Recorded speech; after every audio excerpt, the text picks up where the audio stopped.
Okay, so this recording is just some commentary on a history show that I've seen and some of my beliefs and the idea and choices that our government made in the past could affect us now.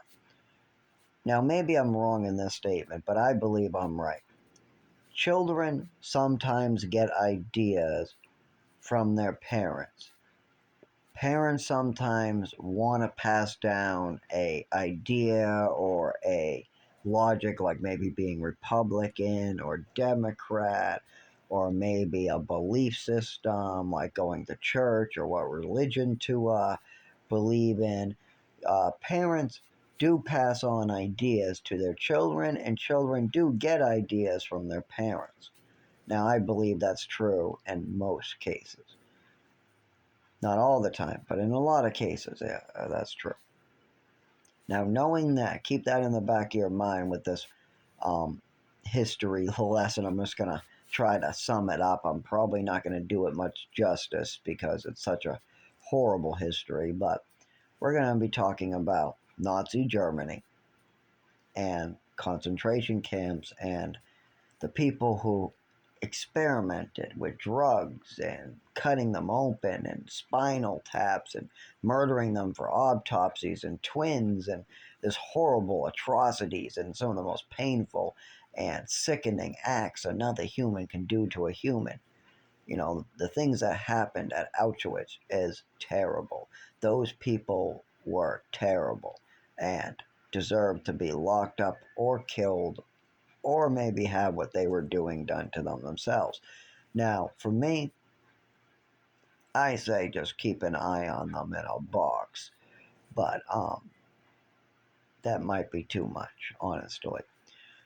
You put them on an island, they get free. Maybe that's, you know, giving them, just let them build someplace far away where they can't get boats and monitor that island. I don't know. There's no good answer there. But, anyways, so the history of these Nazi prison camps and the experiments is terrible. But here's my problem.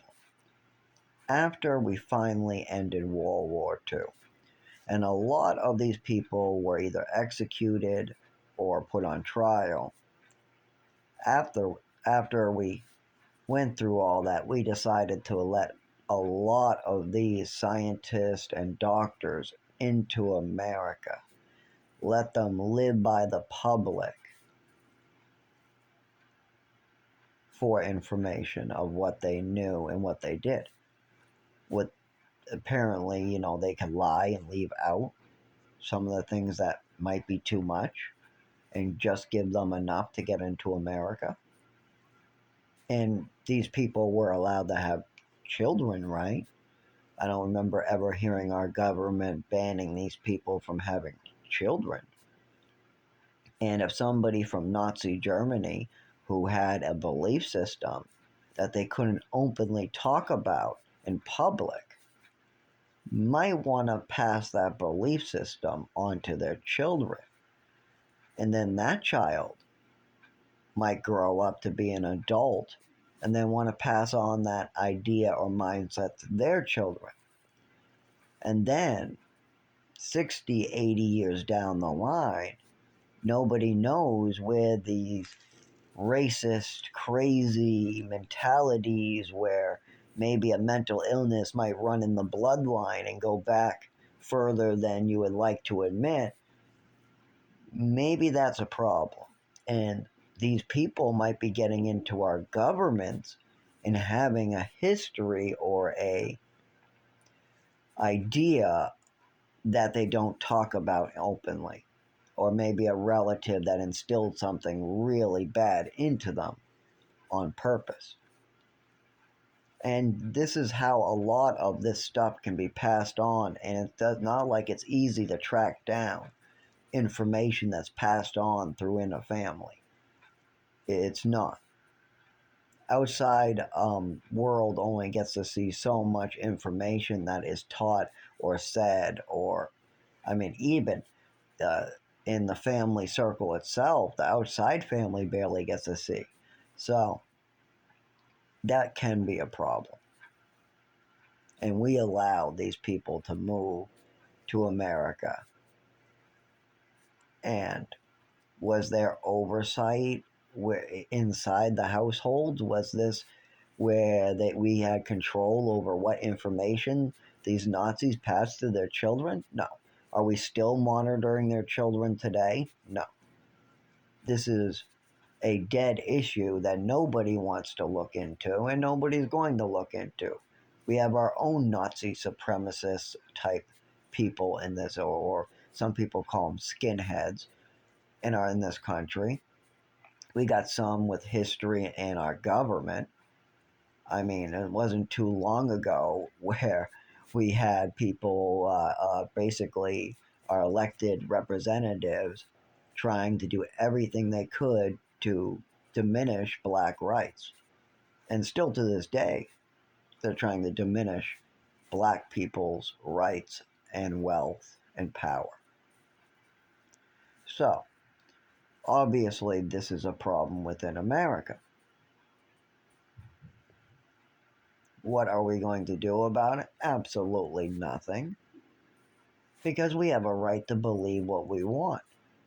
But we let a belief system and ideas into our country that are poison to the public. And we put it right next door to the wealthy and the middle neighborhoods. And these white Germans didn't go to the poor Bronx where the African Americans were living. Absolutely not. These were doctors and scientists of the most highly regarded intelligence with real important information that we needed to gather. And we put our whole country at risk to gather it. And I just thought that that might be something to think on and reflect on. How decisions in the past, 100 years ago or 80 years ago, can have consequences in the present. And the decisions we make today can have consequences in the future as well. Like lobbying. One law can undo a lot of damage. Make lobbying illegal. Companies cannot pay money to send lobbyists to Congress or to our Washington or to any representative that represents the public, the people. And all representatives can't take money from outside sources. They get a raise or a bigger paycheck in return for this. We give all our politicians raises. They get a larger paycheck from the public. And in return, they no longer can get outside money in lobby. They can't get money from Raytheon. They can't do that no more. Raytheon no longer can send money to Washington to get their way. There's just no, and that's a little different because they're contracted out through our government to do a lot of, government work, guidance system, type of stuff, and just all different types of goodies there, the Patriot missiles and just crazy other stuff. I've gone online. There's such a list for Raytheon, actually. There's a humongous list of weapons that they develop, and most of it is technical stuff that I barely understand. But these, like tobacco lobbyists, why is a tobacco company allowed to send a guy with a bunch of money to go give that money then to certain politicians or mayors or just some people say, oh, well, we got to send a lobby to Washington. These are companies trying to send money to our leaders. And a simple two-way system where the people, the companies themselves can't buy our politicians, and then the politicians can't sell themselves. When you do away with that, it becomes very clear that we can repair the damage that was done.